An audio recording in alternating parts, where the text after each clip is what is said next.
Boa tarde, começa agora o programa Mercado Futuro. Eu falo aqui do estúdio da Bolsa. Você sabe que para falar comigo tem todas as maneiras, as virtuais. Eu estou no Face, o programa Mercado Futuro tem uma fanpage, eu tenho site, estou no Twitter, enfim. hash.com.br, não tem erro. O assunto do programa de hoje é café. Como é café, antes de eu apresentar o meu espetacular entrevistado, eu vou fazer mais um lembrete para vocês. No dia 28 de maio, acontecerão dois eventos muito importantes aqui no Brasil sobre o café. Um organizado pelos Conselhos dos Exportadores de Café do Brasil, Secafé, que é o Coffee Dinner. Acontece um ano no Brasil, aí no ano seguinte em Nova York. Então, a cada 2 anos que é no Brasil. Esse ano vai ser no dia 28 de maio. E por falta de, talvez, de conversa ou de acerto, no próprio dia 28 de maio, esse Coffee Dinner vem empresários do mundo todo, compradores de café, super importante. Se você está envolvido nesse mercado, tem que ir lá para conhecer as pessoas. E o segundo evento é o Seminário Perspectivas do Agribusiness 2013-2014, que é uma organização aqui da Bolsa, do pessoal da Bolsa. E esse evento da Bolsa, você tem que ir, é o mais importante, que eu acho mais importante, que fala de todas as culturas, ou das principais culturas: café, soja, milho, algodão, boi, enfim. E neste ano, na mesa de café, vai fazer a apresentação o João Carlos Knop, acho, da exportadora Cochupé, ele é o palestrante. O debatedor é Robério Silva, diretor da Organização Internacional do Café Brasileiro. E quem vai coordenar? Eu, então você tem que ir lá. Não perca. O assunto é café, por isso que eu falei isso. Meu entrevistado vai lá fazer perguntas. Se não for palestrante, ele vai fazer pergunta. É o Celso Vegro, que é pesquisador científico do IEA e agora, além disso, assessor da diretoria lá da Marli, do Instituto de Economia Agrícola. O Celso escreveu um artigo chamado Dilemas, que eu já tinha lido, reli agora antes da gente vir aqui para o estúdio, que é um artigo muito interessante. Eu não sabia por que os mineiros plantaram café na montanha. Esse é só um exemplo do artigo que o Celso vai contar resumidamente enquanto eu não ponho esse artigo no meu site. Está num outro site, acho. É Café Point. Celso, boa tarde, obrigado. Obrigado, Hash. Boa tarde a todos os telespectadores do nosso querido programa Mercados Futuros. Dilema do produtor. O que você quis? No fim, você até cita o escritor português José Saramago. É isso mesmo que é o nome dele? Exatamente. Eu nunca consegui ler ainda o José Saramago, mas as pessoas Deveria. adoram. Dizendo que não se pode. Como é que é? Se admite tudo nesta vida. Menos. Resignação. Parece o ditado que a avó da minha mulher dizia: não pode desistir, tem que insistir. Mas eu queria que você explicasse então para o telespectador o que você abordou, como é que a estrutura do artigo. Bom, existe de fato, majoritariamente a cafeicultura brasileira, no campo do arábica, pode ser segmentada em duas grandes famílias de cafeicultores.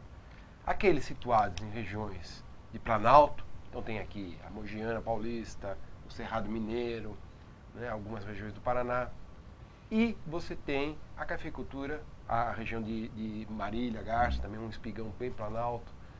E você tem outras regiões montanhosas, São João da Boa Vista, o sul de Minas, a região Bragantina, a região do Espírito Santo, de Manhumirim, Manhuaçu.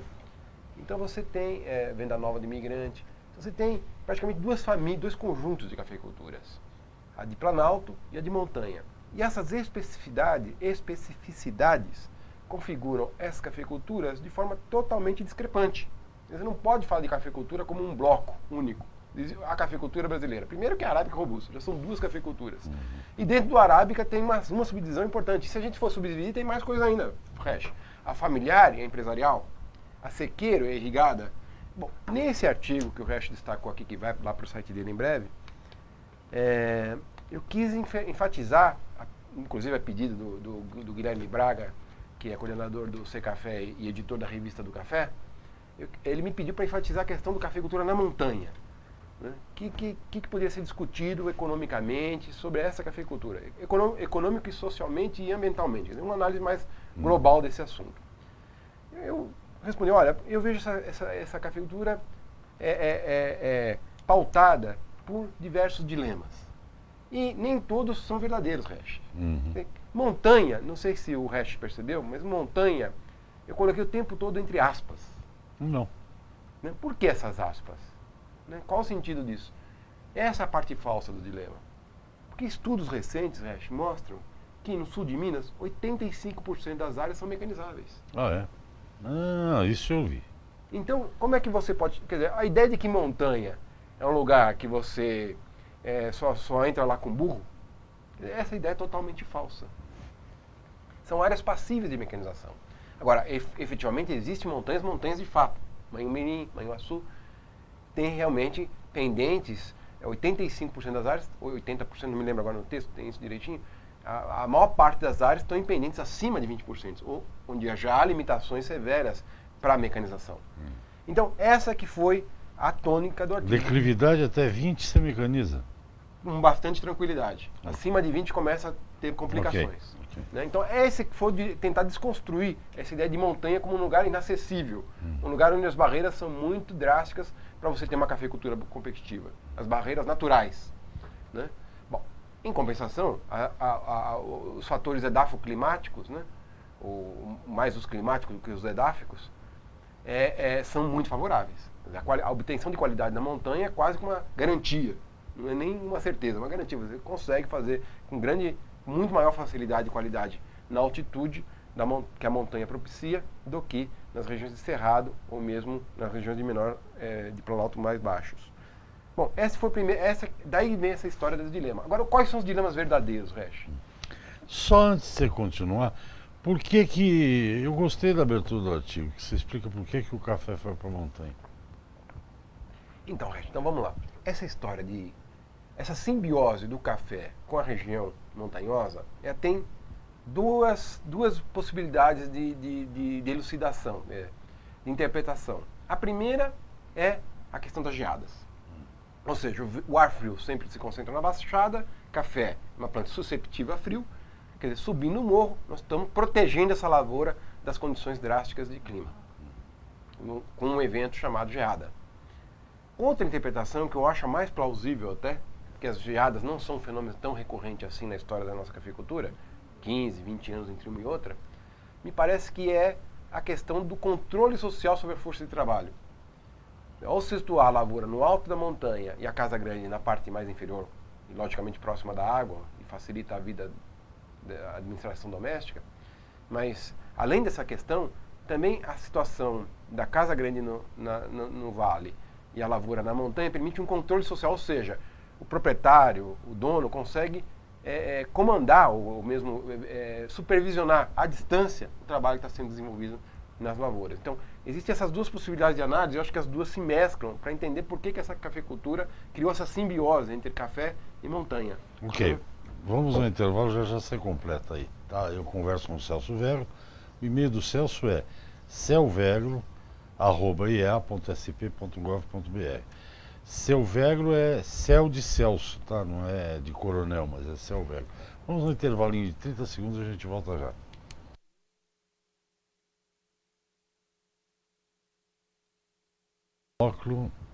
Eu gostei dessa parte também, porque o Joaquim, aquele Joaquim velho que era produtor de leite, a casa dele aqui no interior, ele ficava no alto e tirava leite lá embaixo. Ele ficava vendo as vaquinhas passar e tal. Uma vez eu fui entrevistar ele lá, eu te contei essa história. Chorão, Joaquim Pereira. Falei, mas se é tão ruim, por que o senhor produz leite? Eu falei, é uma maneira de empobrecer alegremente. Ok, estou de volta, converso com o pesquisador Celso Vegro, engenheiro agrônomo, mestre em máquinas, desenvolvimento agrícola e assessor da diretoria do IEA, que hoje tem a Marli como diretora. Quer dizer que então o cara ficava na casa, para continuar a história, o cara ficava na casa só de butuca olhando se os caras estavam trabalhando direito, é isso? Não, É não um só dos trabalhando componentes. direito, mas você veja que nós tivemos 300, da introdução do café até 1888, tivemos quase 70 anos, 60 anos, né, sob o regime escravocrata na lavoura de café. Então, o controle era muito importante, porque escravo foge. Então, você precisava ter mecanismos de controle muito rígidos para poder viabilizar ao empreendimento agrícola. Né? Então, eu acho que não é muita estupidez pensar dessa maneira também. Né? Celso, o chocante nesse teu artigo dos dilemas, a parte que aliás é seu estilo, criar polêmica, e tem mesmo, no café tem que... Eu me lembro no seu artigo que você fala que numa região, numa delas, eu não me lembro qual, que os produtores são todos com mais de 50 anos e não são abertos à tecnologia. E o mais chocante que me passou quando eu li batido, mas agora você falou, eu prestei atenção, é que o famoso café da montanha, que todo mundo usa para pedir preço mínimo de 340, mas receber 307, é que 70% ou 80% dessa área é mecanizável, sim senhor. Esta é uma informação absolutamente nova no mercado de café. Não, no meio científico ela já circulava. Já circulava, a gente tinha conhecimento disso, porém, digamos assim, ainda existe no âmbito da política, das representações, das lideranças, essa ênfase na questão da montanha como um obstáculo intransponível. E não é verdade. Não é verdade. Né? Agora, o que é verdade nesses dilemas? O que é verdade? Bom, a pesquisa, aí é um componente importante, a pesquisa científica, agronômica, voltada para a cafeicultura, ela priorizou o trabalho morto e não o trabalho vivo. Então, os sistemas produtivos que são mecanizados, que envolvem tratores, colhedoras, equipamentos de toda a natureza para fazer o manejo da lavoura, o manejo da colheita da lavoura, esses sistemas tiveram um avanço aceleradíssimo, porque a pesquisa atuou fortemente nesse capítulo, do trabalho morto. Esse de trator máquina é trabalho morto. Então, a cafeicultura do Cerrado se beneficiou desse conhecimento gerado. Enquanto a cafeicultura de montanha, onde prevalece o trabalho vivo, montanha é a montanha verdadeira, não a montanha que é passiva de mecanização, e não ocorreu até hoje. A montanha verdadeira, aquela que de fato, sem o trabalho humano, não viabiliza o sistema produtivo, essa, por ter também um perfil familiar, um pouco mais assim desconectado das grandes demandas que o setor formula, a cafeicultura que usa trabalho morto é uma cafeicultura de natureza empresarial. Ponto final. A cafeicultura que usa trabalho vivo é uma cafeicultura de natureza familiar. A pesquisa, é lógico, assim, esse segmento empresarial, devido à sua capacidade de formar opinião, né, porque são lideranças, são empreendedores, manipulam grandes somas de dinheiro, ou seja, eles conseguiram induzir a pesquisa a gerar conhecimento para esse segmento. E foi gerado. Quer dizer, a pesquisa cumpriu sua meta, gerou sistemas produtivos altamente eficazes, tanto é que o custo de produção em Luiz Eduardo Magalhães é da ordem de, não chega a R$200, R$220, custo de produção. Bom, calculado pela CNA, inclusive.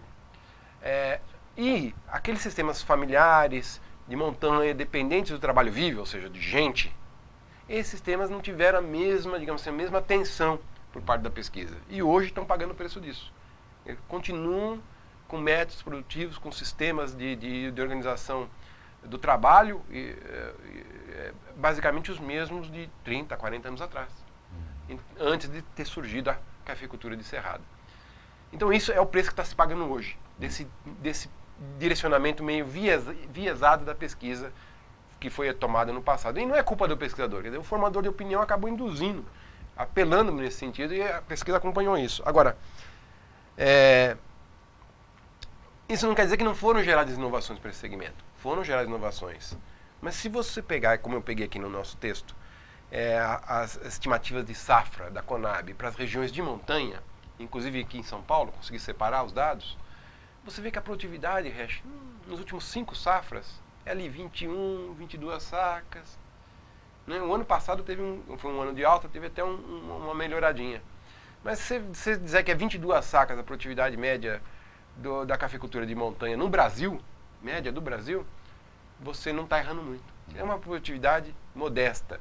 E aí se vincula aquele outro assunto que o Regis comentou aqui, quer dizer, o envelhecimento não só das lavouras de café da região de montanha, que também é outro problema sério, que o envelhecimento gera também a baixa produtividade, como também o envelhecimento do próprio gestor dessas unidades produtivas, que não é uma regra, mas tem uma grande, digamos assim, uma grande coerência, mas não é uma grande coerência, como é que chama? Uma grande, estatisticamente tem um nome isso, né? Tem uma grande convergência. Confluência, convergência. Convergência entre inovação tecnológica e formação educacional e idade. E quanto mais elevada a idade e menor, mais baixa a formação educacional base, os ciclos básicos aí, você tem uma maior dificuldade de implementar inovações, né? Então, isso também é uma realidade na montanha. Então, esses fatores todos geram aí outros dilemas, ou seja, não basta apenas gerar preços mínimos, não vai bastar você melhorar certificar as propriedades. Nós temos que fazer algumas lições de casa antes para poder dar passos mais significativos para consolidar esses sistemas de produção. A natureza familiar deles também confere uma maior tenacidade. Eles estão aí até hoje porque eles têm uma tenacidade frente a ciclos de crise de preços, como foram os anos 2000 quase inteiro, e como tem sido até hoje, exceção de 2010, 2011, essa década atual, né? Então, a gente percebe que eles têm essa tenacidade para resistir a esses ciclos de preço. Mas, somando os fatores, envelhecimento dessa população, envelhecimento desses talhões, a sua baixa produtividade, uma relativa aversão à inovação, você vai ter um conjunto de elementos que tornam cada vez mais crítica a realidade desses sistemas produtivos. Crítica do ponto de vista socioeconômico. É um caldo que forma isso tudo que vai, sei lá, se os filhos desses senhores aí vão querer continuar, porque tem uma série de coisas para ser vista, mesmo sendo familiar. Celso, vamos ao outro intervalo, já a gente volta. Eu converso com o Celso Vegro, da Secretaria da Agricultura, assessor de diretoria do IEA, e um e-mail do Celso para quem quiser discutir com ele os dilemas do café da montanha, é celvegro@ea.sp.gov.br. Vamos ao intervalo e volto já.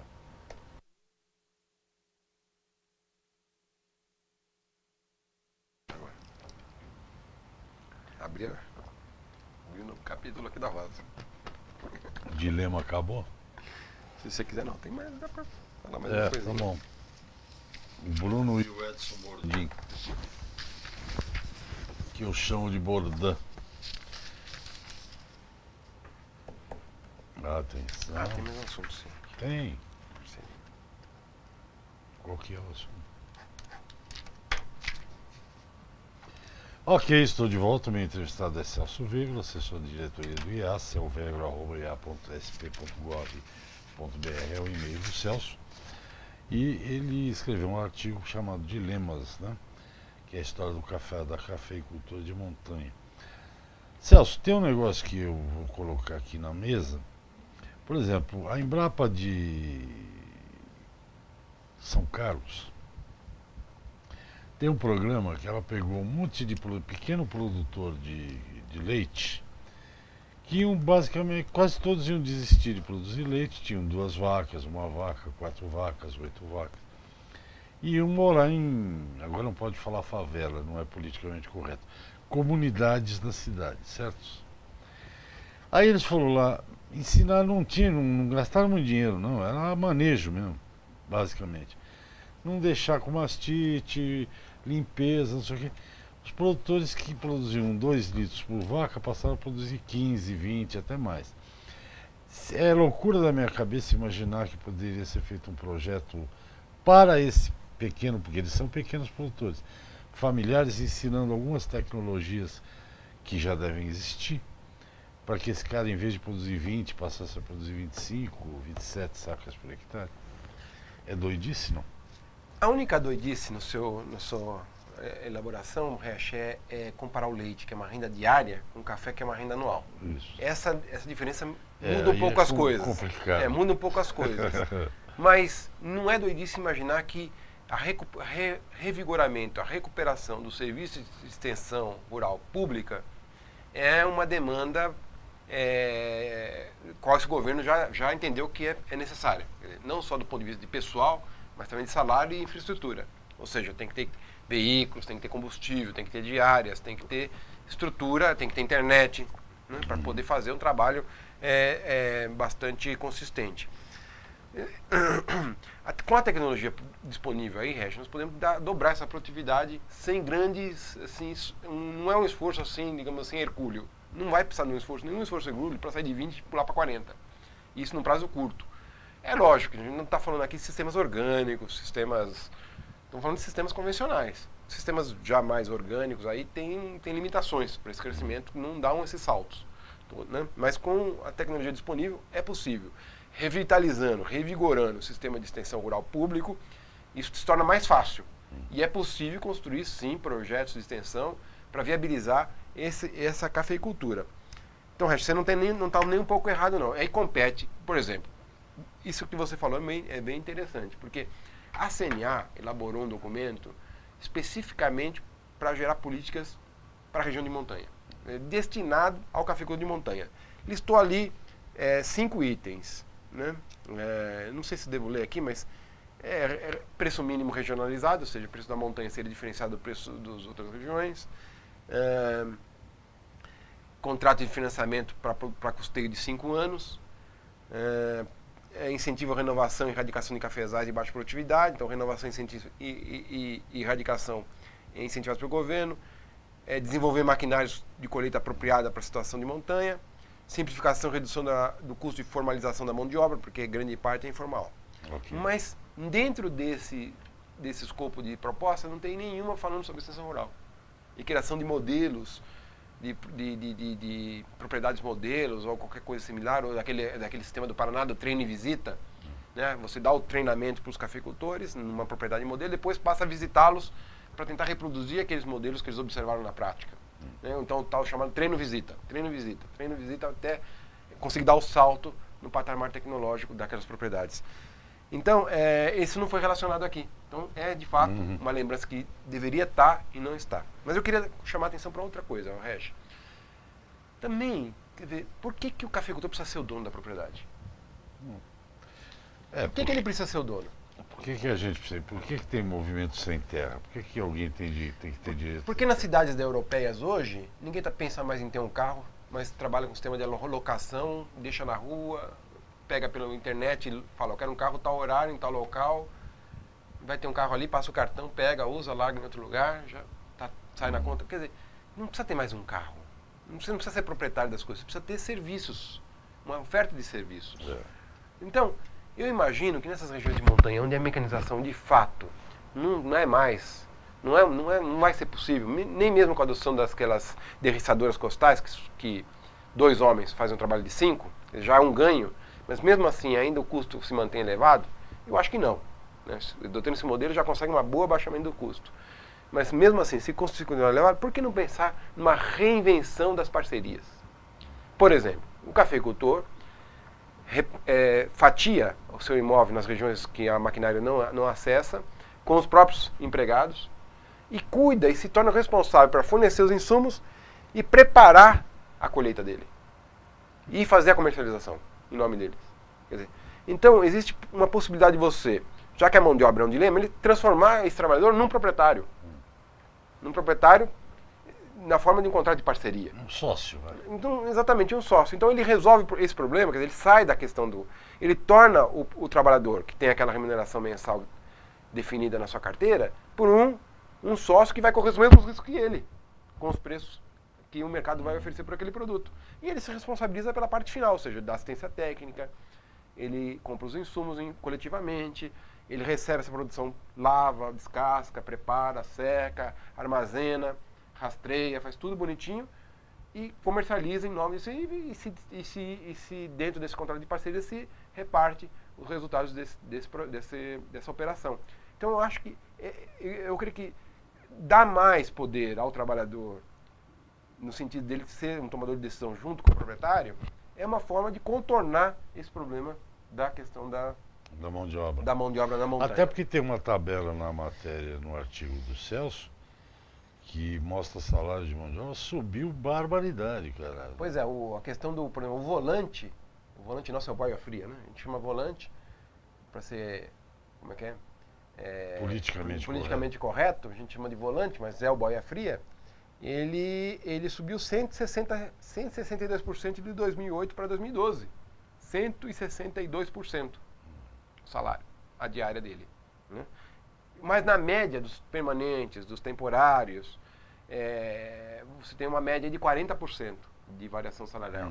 Quer dizer, então, de fato, se tornou um gargalo, porque essa variação, praticamente, ela é regulamentada, ou seja, ela é por decreto, é PIB mais 2%, 3%, é o PIB mais um tanto, isso já está definido por lei, isso não vai mudar. E do outro lado, você tem um preço que é uma cotação que oscila em Nova York, que se transfere para aqui por meio dos mecanismos de bolsa. Então você tem um descasamento aí. E esse descasamento só vai ser, você só vai conseguir contornar esse descasamento se livrando desse componente de salários. Ou por meio de máquinas, onde for possível, ou por meio de repensar como fazer café em áreas onde máquina não é possível. E eu creio, desde que instrumentos mandatórios legais sejam criados que viabilizem isso, eu acho que já existem, na forma de consórcios, na forma de condomínios, já é possível recriar parceria agrícola para café, em que o proprietário assume as funções de mais um gerenciador do negócio e menos de produção propriamente dita. Olha, primeira coisa é que o nosso tempo acabou. Segunda coisa é que essa discussão vai continuar. E terceira coisa é que não é isso que o Celso acabou de falar, não é coisa de iconoclasta. Eu tenho que falar umas palavras difíceis assim, porque ele usa Saramago e tal. Porque é o seguinte, eu conheço um fazendeiro, que tem 3 fazendas juntas, uma grudada na outra, e 3 gerentes. Não é com todo trabalhador.